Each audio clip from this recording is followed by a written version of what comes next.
Game week is finally here. Virginia will play NC State at Scott Stadium on Saturday. Not only will it be the first game of the season, but it also will be the biggest recruiting event in the Tony Elliott era. We'll preview the game, talk about that recruiting weekend, and we'll have Jekail Middlebrook on the show.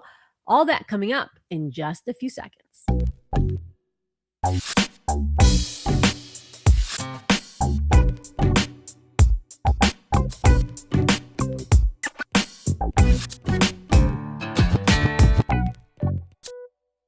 Hi, and welcome back to the Good Ole Podcast. I'm Jackie Franchuli for Wahoo's 24/7. The Virginia football team kicks off the season on Saturday. We kick off our season here at the Good Ole Podcast.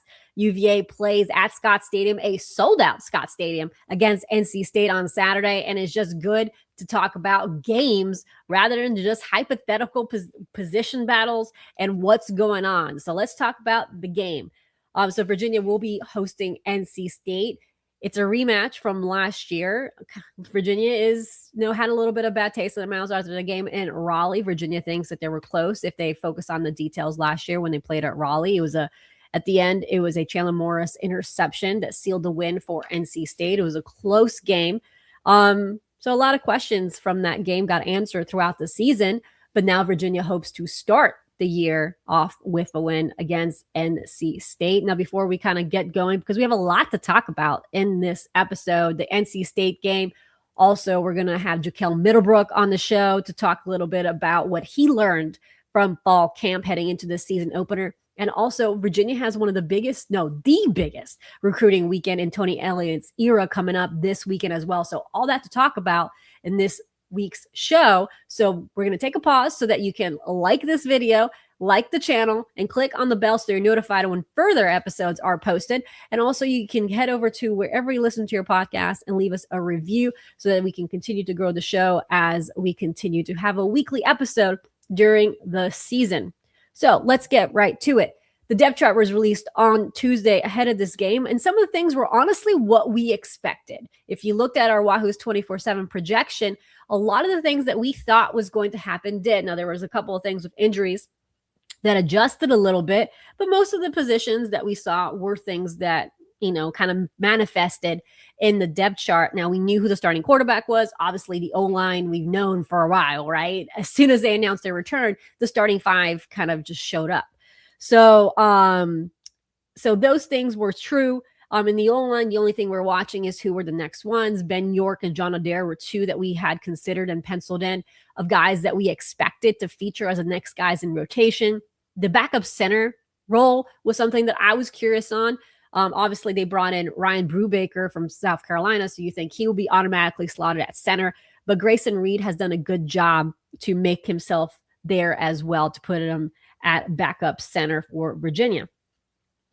Tight end, we knew about Dakota Tweedy. We knew about John Rogers. They added Connor Cox. Those three we figure we're going to factor in. So no surprise there as well. I was curious about wide receiver and running back on the offense. Right now, we're going to start with running backs because when you have a veteran O-line, you have a quarterback that likes to run the ball. What are you going to do when you're trying to also try to get your passing game going, try to get confidence and rhythm in the offense? You're going to run the ball. So you're going to go into the running back room. Jekail Middlebrook, who will be joining us in the second half of the show, he's your RB1. And then you're going to have guys like Zay Davis, Xavier Brown, Payne Lewis, and Noah Vaughn behind him. It's a lot of oars on that depth chart. The reason why there's a lot of oars is I think they're going to try to play most of these guys at some point or other, depending on the situation and depending on the packages. And also because when I talk about the wide receiver room, that's still a question mark on this team. They haven't been consistent enough to say that, how this is going to look on that side. So when you have guys like Middlebrook, Brown, Xavier Brown, and you have the guys who've been on this offense for a while, those guys can also catch the ball. I mean, we've seen Xavier Brown and what he's able to do on the field. And now that you have more options at running back, you're able to save Xavier Brown so that he doesn't use his body as much. And he's able to, hold off his energy, not get tackled as much, and conserve his body for the season and use him in big pivotal moments. So the running back room with this O-line becomes a big strength of this team. The curious for me is the wide receiver room because Rico Flores is out for this game. He's had some soft tissue injuries, a hamstring injury, calf injury. So those things have deterred a little bit of seeing him, what he can do between spring and fall. He's listed on the depth chart. He's not going to be there. Tyler Coleman, who's been in the program for a little bit, he's the guy who will be starting in that X position. And then you have Dylan Cope, a freshman out of Alabama, who has impressed Adam Mims during the spring. And he had a little bit of what Des Kitchings called the freshman at fall camp, but he's still someone who has stepped up a bit. So if I had to pick a freshman, it would be Dylan Cope as someone that you'll see possibly on the field, kind of like Dylan Newton-Short last year, who also came on the field a few times for UVA. Dylan Newton-Short is also unavailable for Saturday's game. The other wide receivers, Cam Courtney, is who you all know. He's the lone receiver returned from receptions from last year. And then Josiah Abdullah, who's in his second year, is also someone to watch in that slot position. Honestly, if I had to pick somebody who's been the most consistent since his arrival, is Jaquan Gibson. He's an interesting one because he could be very versatile. He's going to be a guy who's going to have a high number of receptions. I think you're trying to establish an offense that keeps hold of the ball, which is something they did last year. Jaquan Gibson will be kind of your wide receiver that you see them utilize more. He has, I think he was like top 30 in receptions last year in college football. Although he's not going to have like the biggest wide receiver yardage numbers, he's going to help you move the chains, which is what you want for Virginia and what you get comfortable, what you make Bo Pribula comfortable going through his progressions. So Jaquan Gibson is one of the guys that, if I had to pick as one of the newcomers to watch, would be him. Another guy is Deshaun Martin. He's very athletic. He's had some very athletic touchdown receptions during fall camp. And when he's healthy, he's definitely one to watch. I mentioned Dylan Cope as a freshman. Another freshman is Jack Rhodes. The reason why I bring up Jack Rhodes, he's a freshman who's on the 3 deep at the Z, but also because I keep hearing the comparison to Eli Wood. So, and I know Eli Wood has a lot of fans in the UVA fan base, and we always got told that he was the glue of the receiver room, and he had a lot of respect from that guys in the locker room, right? He had a lot of respect from those guys, and he made some pivotal catches for Virginia during his career. Jack Rhodes is someone that I've heard is kind of like this, it's kind of the same mold. So if you had to compare Jack Rhodes to somebody that you are familiar with, it would be Eli Wood. So that's somebody that maybe you don't see him on Saturday, but somebody for you to note as things move forward. On defense, again, things that we kind of expected. We expected because it's hard to say starting defensive line because you know how Virginia works with their defensive front. I mean, it's Fisher Kamak, Anthony Britton, Jason Hammond are guys that you are familiar with from last season. Then you have Matthew Fobbs-White coming off the edge at Bandit. The interesting battle that I was watching was, I mean, we knew Sishan John and Darian Henry Young were probably going to be the two guys to rotate inside, but I was curious about the battle on the Bandit side because Nana Anuanu was going to be behind Fisher, but I was interested in the battle between Devin Baxter and Jewett Hayes because when Matthew Fobbs-White went down, Jewett Hayes was starting to get some reps with the ones. And then Devin Baxter, as fall camp continued, started to get more reps with the ones as well. And if you ever seen Devin Baxter, I mean, you can't teach size. He's a big human being. And he was hurt in the spring. So now that was his first time to really participate in individual drills and those live team drills. And he won the battle to be behind Matthew Fobbs-White. Now, Jewett Hayes is third on that Bandit. And the way Virginia plays, you can probably see that there might be a few guys there.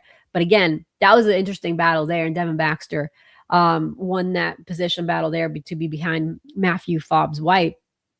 Linebacker is basically what we expected. If Cam Robinson is ready to go, he will start alongside Maddox Marcellus. He's a game time decision. So we'll see there. Prior to AC kickoff, I had heard that they were thinking that he would be back probably in Norfolk State or against West Virginia. That was a timeline that I had heard like through the grapevine, but he was a little bit ahead of schedule. So he was still non-contact during the last open media session. Tony Elliott said he's been doing a little bit more, and they were going to see how he handled the live section during practice leading up to the NC State game. I mean, we'll see how it goes. They have to be very cautious with the ACL injury. They know they have to be very cautious. You don't want to have anyone regress on the first game of the season when you have a bye week. And no disrespect to Norfolk State, you have Norfolk State at home before going and playing West Virginia. So it could be strategic that you don't want to push things. You might, maybe they think he's ready to go and they'll see how this works in the NC State game, but that is a game time decision. In the secondary, that was another one that was interesting to me because for the first time, just like the O-line in the offense, we weren't talking about who's going to suit up there because there was no depth. We were talking about them because there was so much depth. If you've been following Wahoo's 24/7 since the spring, I've been talking about Emilio Agard since then. One of the notes that I mentioned after the spring game was saying that Virginia has been very impressed by Emilio Agard. And although he did not play in the spring, the little flashes that they saw before his wrist injury, they were really happy with what they were going to get. And if everything worked the way they expected it to, they figured he would be their starting corner if he performed well in fall camp and his recovery went smooth. All those things happened, and now he's the starter. He impressed very much during fall camp, and Jacoby Henderson was going to be the guy across from him on the other side. As far as other corners to watch, Justin Ross was a ball hawk during fall camp. Several players at different times have mentioned an interception by Justin Ross and the staff as well during their media availability. So Justin Ross is known as a ball hawk. Jam Jackson is back in the depth chart after missing last season. Virginia will likely play like 3 or 4 corners, kind of depending on what they do. Last year, they did rotate 3 guys. So Jam Jackson and Justin Ross are kind of that third option there at corner. At safety, what a group. I mean, Ethan Minter, obviously, he's returned. Him and Christian Ellis and Kiki Adams are going to have that row. Kiki Adams is also another one that really rose his stock this fall camp. He's another guy that I talked a little bit about after the first scrimmage. In particular, I said that talking to people behind the program, they were saying that they were very impressed with Kiki Adams in that scrimmage and what they've seen during fall camp. And then on the depth chart, he is listed. So kind of everything kind of follows through what we were hearing on Kiki Adams, another guy that had a good, productive fall camp to show that he is able to, a ball hawk and be around the ball. In that spur position, Donovan Platt, he has been playing that role. Obviously, last year, you remember he played in that 3-man rotation at corner. He's in that spur role because Corey Cosner has missed a few games. Corey Cosner is questionable for this game. But if he's not ready to go, it'll be Donovan Platt and Jalen Jones for that role. And I've seen a couple of very hard tackles from Jalen Jones. He's a very physical DB as well when we've seen him out there during those tackling drills. So those are the 3 at spur. And Donovan Platt's an interesting one because he has been playing several different positions, and he could even factor at corner if they needed to, but they have the depth there. So I don't see that much. Kind of depends on what happens if injuries occur at corner. Finally, Brandon Hillman is your strong safety. We've been hearing about Brandon Hillman since his arrival and the expectations around him. So, it's been constant praise from everyone around the program. If it's not Cam Robinson, it's Brandon Hillman as your top defender. It's been pretty much consensus of who has impressed people around the program for fall camp. And then Montino Williams, that's another name that I have mentioned from the spring about how much he's taken a leap in the spring. Also, I've heard it's in the offseason workouts and then even the fall camp. We've heard more about Montino Williams. He's a guy who's got a lot of reps last year in special teams. He is now on the 2 deep behind Brandon Hillman and someone you could expect to probably factor in a little more this season. Again, some of these guys, we were hearing stuff behind the scenes and now you're seeing it on paper. Although I always say on the depth chart, because obviously you have Rico Flores there, you have Alex Payne there, you have Corey Cosner and Cam Robinson. Guys are out and questionable. They're guidelines, but the guideline also help us see how those position battles worked out a little bit during spring and fall camp. Special teams, it must be nice to have a 7th-year punter that you have confidence in, a 5th-year kicker and Will Betridge that you feel confident in, Elijah Slybeck, who's going to be at kickoff, who also handed punts last year when Sparks was hurt. So, the question was the return game, which I mentioned earlier in the show with Josiah Abdullah and Jaquan Gibson kind of taking those road with Solomon Beebe suspended indefinitely from competition due to his animal cruelty charges. So he's not going to be available for the game against NC State. So that is what's happened in the return game. And obviously the running back room, they have plenty of depth there.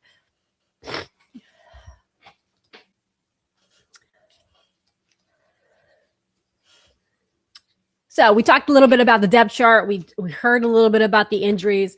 The main ones that we're working on, which is Cam Robinson, Corey Costner with Rico Flores and Alex Payne out. Dylan Nugent-Short is also out. Ezekiel Larry, the linebacker who came in late, he is out, but he is expected to be cleared a little bit quicker than they expected. So probably, a little bit later, maybe Norfolk State or the West Virginia game. So that's all coming up in the next few weeks. So no other big injuries as far as coming out of fall camp. It was a pretty good fall camp for UVA in that regard. Knock on all the woods that you want. Knock on, do whatever, sage everything. Do whatever you need to do for the good luck charms, because right now everything looks good on the health front. So NC State, obviously remember the last year's game between these two teams, where Virginia narrowly lost that game in Raleigh. Obviously Virginia doesn't want to repeat that in the first game of the season, especially with a sold-out crowd at Scott Stadium. You're trying to build momentum after 11-win season and with a big recruiting weekend on grounds as well. So what are the keys for Virginia? Obviously, CJ Bailey, you have to contain him. You have to control him. This is when you've got to look at guys like Landon Danley, Maddox Marcellus, that linebacker group that has a lot of experience. That's going to be key. Last year, Cam Robinson did not play in this game. This year, Cam Robinson might not play in this game. But what's different is Landon Danley has one more extra year under his belt. Maddox Marcellus, who says that it took a little while for him to get adjusted to the defense, would have had time to learn the defense. He's been in this for over a year now. So he has more experience. Caleb Hardy also feels like he's more adjusted in that linebacker role. And if you talk to Tony Elliott, you talk to Mike Adams, you talk to John Radzinski, they all say the linebacker room is a strength of the team because all these guys are veterans in this UVA defense. They understand their role. They understand what they need to do. But also when Cam Robinson went down last year, they had to eliminate a few things that he could do. I mean, obviously Cam Robinson is unique and he's always going to be a guy that does the extra special play. But at the same time, now with guys who've been in the system longer and they have not had Cam Robinson in scrimmages in the spring and in the fall, but those guys have been, you're able to use those guys in the role that Cam Robinson had. So you're able to do a few things similarly. You're not going to have Cam Robinson, but at least you have the role there, if that makes sense. So that's definitely something that is important when I'm noting that as this king of the game is CJ Bailey, is containing him, Matthew Fobbs-White, Fisher Kamek, the interior defensive line with Jason Hammond, who's known him since their days in South Florida together, playing high school ball. Those guys, Anthony Brent, trying to contain him as much as possible to force those errors, because this could be a close game. So you want to be able to force those errors. And then on the other side for Virginia, you're going to want to lead on your veteran offensive line.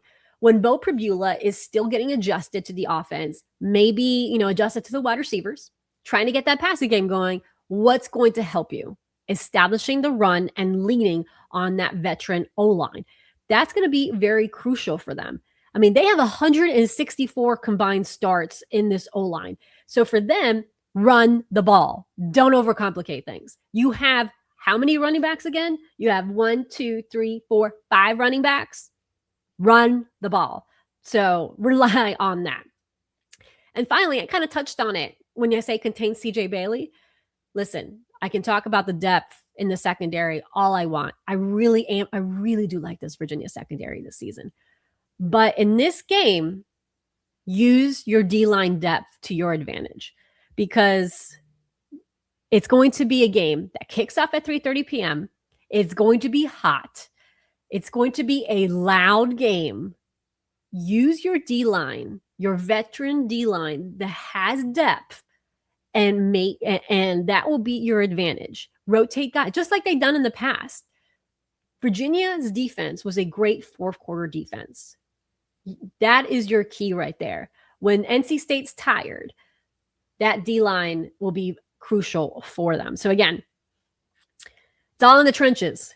I think that basically sums up the game. And I feel like that sums up college football in general. But Virginia's aim this offseason was to build from inside out because of games like Saturday. Your first game of the season, you're still working out the kinks. You're still working on chemistry with so many new faces because there's nothing like playing under the lights and at Scott Stadium. Nothing can really mimic that. No practice facility, no empty Scott Stadium can really mimic game day. So having that on Saturday is going to be big for them. But wouldn't you rather have that when you have experienced men inside the trenches too? So those are the keys of the game. I'm picking Virginia for this game. I know we're going to have Jekail Middlebrook in the second half of the show. So I kind of wanted to give my prediction too. I've picked Virginia over NC State ever since the game got moved from Brazil. I've picked Virginia in all podcasts, all radios, on Wahoo's 24/7, and I'm not changing that. I think Virginia's depth at certain positions, plus their age, they are the oldest team in college football. You've heard that several times across networks now. I think that shows, Indiana showed it, how beneficial they are. Even Virginia last year showed what happens when you have an older team in those close game situations. I'm going to place my bets on Virginia and their age and their experience over NC State. I know Dave Dorian has been perfect against UVA, but streaks are meant to be broken. And Virginia's last year's team proved that records were meant to be broken several times. A lot of firsts last year. Why not continue that this year? So that's kind of my quick game preview. Before we cut to the break, I did want to talk a little bit about this recruiting weekend because it's huge. I get asked all the time, has Virginia benefited from 11-win season?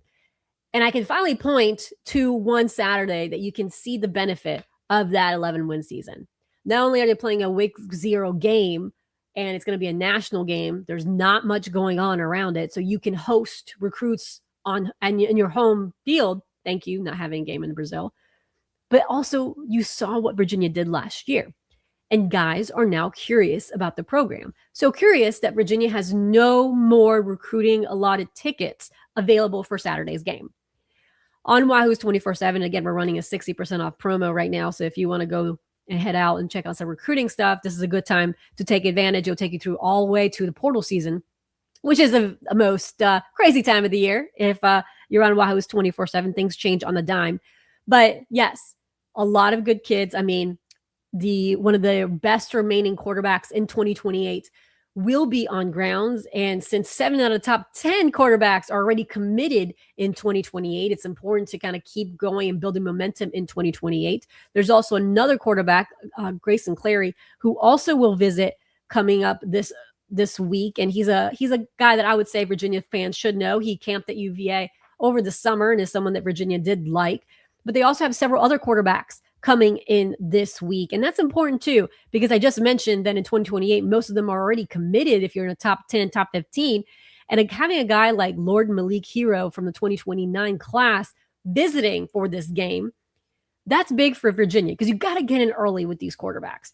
So you don't want to keep relying on the portal for quarterbacks. That's a dangerous, dangerous game to play. So having a plan already set for what you're trying to do moving forward is big if you're Virginia. So again, a lot of big visitors, including the number one player overall in 2029. So again, I think it's about 90 players at last check from counting. And we have a user-friendly guide. Brian Doan was excellent and wrote a story for us, breaking down each game by saying like each kind of group, saying these are the offered guys in 2028, offered because they haven't offered any 2029s yet. Offered guys in 2028. Who's close to having an offer in 2028? Who to watch in 2029 that's going to be close to being offered? Who are the guys that they're currently evaluating? And then I am writing a story also about 2030s, because we're already going 2030s. Some 2030 players to know and a 2031 player to know, because recruiting is crazy, especially with quarterbacks. So again, a lot of information there. I also was able to give you a behind the scenes look, because having a Virginia recruiting weekend of nearly 100 recruits, which includes over 100 parents and coaches, so about 270, 300 people that you're shuttling back and forth and hosting, then there's also logistic issues, all that stuff. So on Friday, I also did a story about what that looks like behind the scenes. What is the expectation around visits? What are things that they're planning to do? So a lot of that. But again, very exciting times. And obviously we'll have coverage of the game and also recruiting weekend all next week, especially like on Sunday, Monday, and Tuesday, because this is a very important time period for Virginia football. I mean, you can build a lot if you win on Saturday with that many recruits and a sellout crowd. That's how you build momentum. Momentum is beautiful in all things. So I am going to get a little bit of a break here, but then on the other side, Jekail Middlebrook will join the show. And Middlebrook will take his time and talk a little bit about fall camp, what he's learned, that running back room, and much more. So we'll be right back.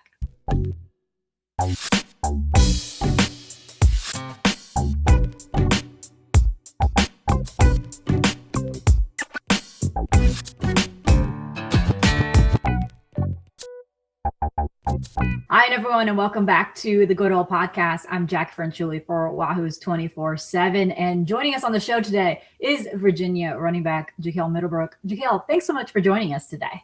Thank you for having me. Does it feel strange knowing that next week you finally get to face off with another team? This is not any more practice, no more talk. You finally get to see a game. Yeah, it feel like it was yesterday. We was just in the summer working out. For you, it feels like probably a lot of things happened, right? You transferred spring. Everything was like a snap of a finger. It went by very fast. Is it strange to you that this point last year you didn't know what your path was going to bring, and suddenly you're preparing for NC State on opening weekend? Yeah, I feel like it was just God's time and God's plan. Kind of just have to follow what He has for you and kind of just go off that. So yeah, fall camp is over for you. Mm-hmm. What was the big takeaway during the last few weeks? I would say just doing the small things right. The coaches harped on just the details. The small details are going to win games for us in the season. So I feel like just doing every small thing right that we can. Coach Gaither hasn't been shy, saying that you were kind of the guy at running back that flashed the most. You were kind of leading the way there. What was that like, gaining that confidence rather quickly from Coach Gaither? I think he said it in the spring too, and then continuously said that every time he had the opportunity to the media. So, yeah, coming in, I kind of just wanted to build trust within the coaches and the coaching staff just to show what I can do. And I kind of did that just by doing the small things right. And when he compares you to Jamari Taylor, Virginia's 1,000-yard rusher last year, what does that mean to you? I feel it's great just to be compared to somebody like that. Just seeing what he did last year, he did great. So hopefully I can do the same as well. But you're a different type of running back, right? Mm-hmm. How would you describe yourself? I'll say I'm versatile. I'm an every down back. I can catch out the backfield. I can run between the tackle, 3rd and 1s, pick them up. I can pass protection. And what was something that you really kind of honed in? I know when you were in spring, everything was probably thrown at you so much because you came in, you had winter workouts, you were still trying to adjust to the offense, new teammates. What was something that you noticed you grew a little bit more once you got into fall camp and you had months to settle in? Yeah, I would just say just being more comfortable in the offense. Like kind of coming in the spring, I kind of didn't know what to expect for real. So I was just kind of going out there, just doing what was asked of me and kind of just out there just really playing. But now I'm kind of getting more comfortable, understanding more pass protection, understanding the defenses and things like that. Which area of your game do you feel like you've taken the biggest leap during that time period? I say just being more physical. I'm kind of just being the summer program, summer workouts got me stronger. I feel like I can run between the tackles even more. Coach Snow worked you hard? Yeah. It was some hard days. And imagine having a running back room filled with talented players like yourself probably also helped you kind of push yourself a little harder. Yes, ma'am, it did. What was it like having these very talented backs in the room with all of you having, I want to say each of you have your own strength, but just a different style to your run? Yeah, they pushed me every day, and I feel like I pushed them every day, and we all just competed. But it was a brotherly love type thing where no one was jealous or no one envied each other. We was all kind of just one. Do you feel like you pick up stuff from each other because you Yeah, guys have different strengths? yeah, most definitely. I feel like I kind of do things that Solo or Payne Lewis or X Brown does now, just because I've been with him for so long. What's the personality of that room? What's that like? It's a joy to be around. Just having all those guys in here, and especially Coach Gaither, he gives us a hard time sometimes, but it's all part of the love. So I talked to Peyton Lewis during fall camp, and he mentioned a bowling competition you guys have. It seems like a lot of position groups have turned to bowling to try to get to know each other. Yeah, we went bowling in the summer. It was a good time, very competitive as well. Peyton made me believe that he was the best bowler. Nah, Payne not the best. Payne good though. Payne is good. I'm not gonna lie. Payne's a good bowler. I think I'm the best though. I think I'm Okay, all right. So But I'll leave it. Zay Huh? Davis is a good bowler too though. Okay, all right. So who was winning the last time you guys played? Obviously, fall camp, you don't have enough time to do bowling, but who was winning the last time? I think I won the last game. Okay. Is this something that helped you guys really bond together this off season, just to Yeah, get to know each other? yeah. That was kind of the first stage, was kind of just getting to know them. We just said we was gonna go bowling, and we kind of just kept doing it. I think we went like 3 to 4 times in the summer. Okay. Do you notice that this offensive group is that it's not very like clicky? It feels like a lot of the offense guys knows each other a little bit. It feels like that when we're talking to you guys. Yeah, I feel like we was built on connection. Just coming in, we kind of go by acronym ABC. It stands for attitude, belief, and connection. So just being with those guys, we just wanted to build a connection and become stronger as a team. How much has this offense grown in the last few weeks? I know you guys had 2 scrimmages. How much have you seen this offense take leaps between those?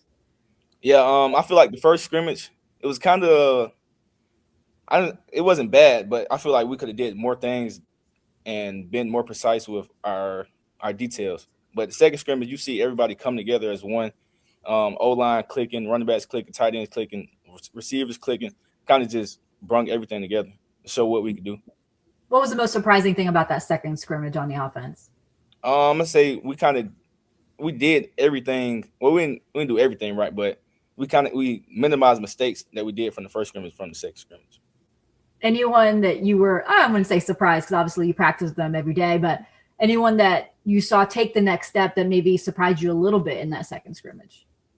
I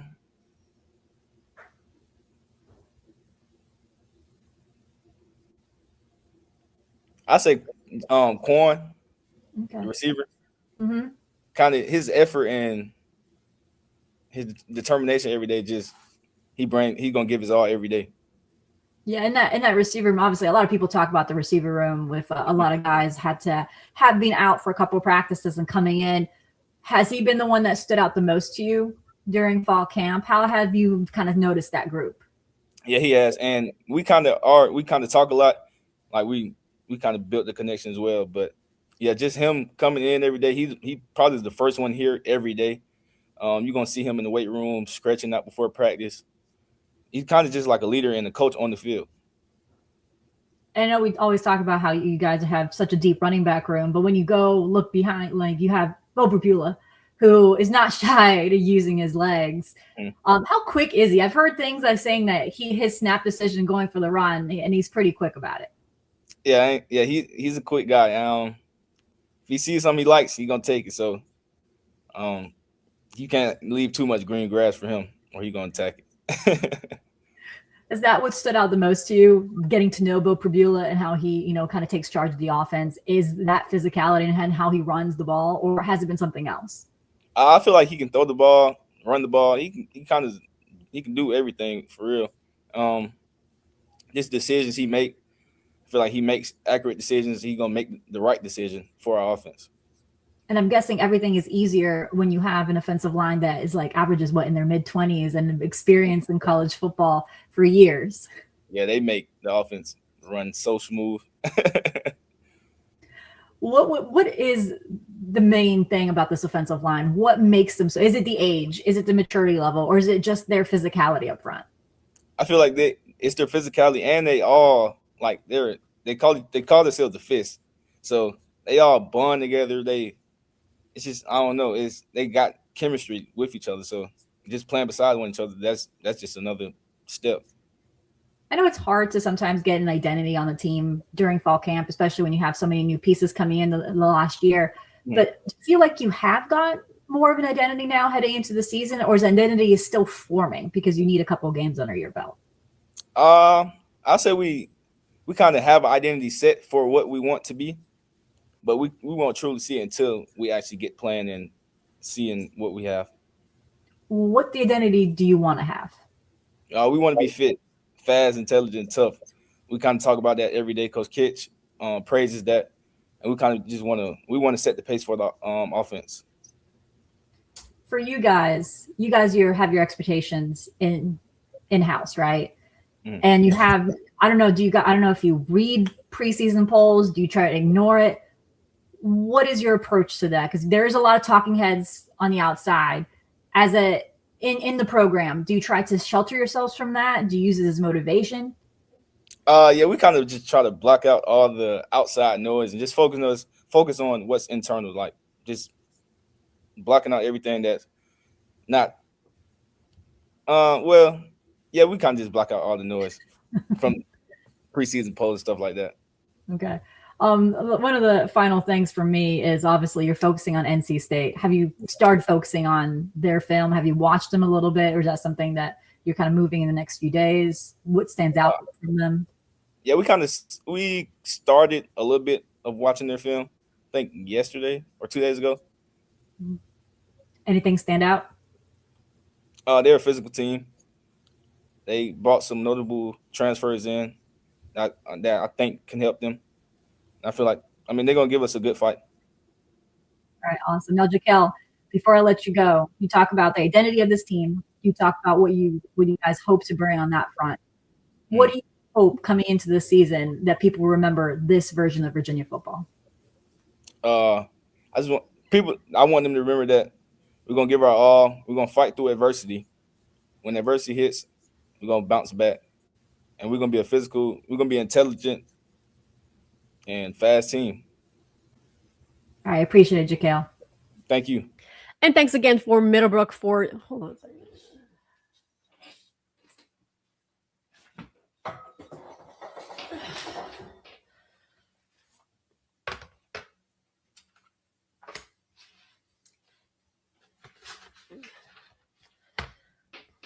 Three, two, one. 3, 2, 1. And thanks again for Middlebrook for joining us on the show. As you could tell, we recorded it towards the end of fall camp that last week heading into game week. So that's why we didn't get into too much detail about NC State, but more so what he saw from himself and basically the team and kind of who stood out in that regard. So we kind of focused more on Virginia than the game itself, but appreciate his time and coming onto the show. But on Wahoo's 24/7, we have more game coverage leading into the game. We'll have more in-detail coverage from this recruiting weekend because there's only so much I can say in a podcast. And obviously, we have a lot of stuff for our VIP subscribers, including a user-friendly recruiting weekend breakdown of who's visiting, what kind of stands, who are the guys to watch for possibly offers, who are they evaluating more, who already has an offer. So all that information is on Wahoo's 24/7. And if you look at that banner at the bottom, you notice that we are running a 60% off promo on Wahoo's 24/7, which is a pretty good deal for all the content that you will be receiving. Plus, if you want to know a little bit more about the team, we have several player features also on Wahoo's 24/7. On Friday morning, I posted a feature on Monroe Mills, the starting right tackle who last year was hurt. And players decided to call him Coach Mills when he instead of, going to a separate space so he can rehab, he decided to be part of that film room and help his fellow O-linemen practice and also look through film. Jack Whitmer last year was someone who said that Monroe Mills really helped him adjust to being the starting right tackle after he went down. So a lot of features like that on Wahoo's 24/7. Then next week, we'll not only have game coverage, but with 100 recruits visiting or just under 100 recruits visiting, there's going to be a lot of recruiting content available on Wahoo's 24/7 as well. And we'll also break down where the coaches will be next week as well, since with Virginia having a bye week, that means the coaches can go back on the road. So a lot of stuff happening on Wahoo's 24/7. It's good to be back on the Good Ole Podcast as well. With the season back, we are going to start having these weekly basis. So we'll be having at least one episode a week. We might bump it up as the season goes on. We are hopefully adding another person onto the site, which will help me out so that we can have content not only on Wahoo's 24/7, but have more content available in other streams as well.